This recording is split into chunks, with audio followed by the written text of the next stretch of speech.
Top story, some students at the Savannah College of Art and Design say that they've had an especially difficult time finding somewhere to live for next year. WSAV's Christine Quayle spent the day talking with parents and students about what some are calling a housing crisis, and she joins us now. Yes, Ben. Now, for those I spoke to, the issue boils down to lack of availability, undue stress, and a cycle of housing woes for those with limited financial means.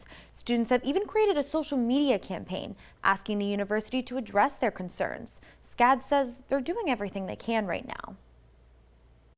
I would rather give up my life than for her to not be able to pursue her dream. Brandy Patton is a single mom and a parent of a SCAD student. She says her daughter has been placed on the waiting list for on-campus housing, and not knowing whether she'll get housing at all has left her in an uncertain financial situation. Can't even afford SCAD itself. I definitely can't afford an apartment that's $2,000 a month.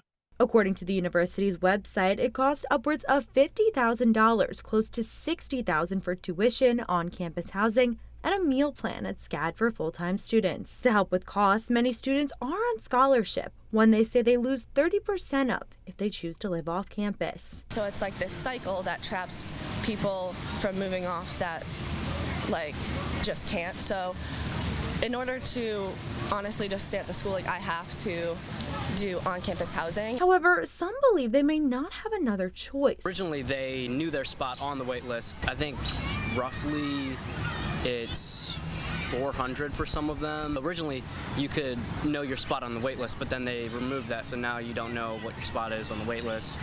Of those off-campus options, many are uncertain they can find something within their price range. We're looking for options, but of course it's hard to find something affordable, especially here in the nice parts of Savannah. Some even considering more drastic options. I have considered moving, and that way I wouldn't have to worry about having a mortgage here and then, rent down there. It would just be one.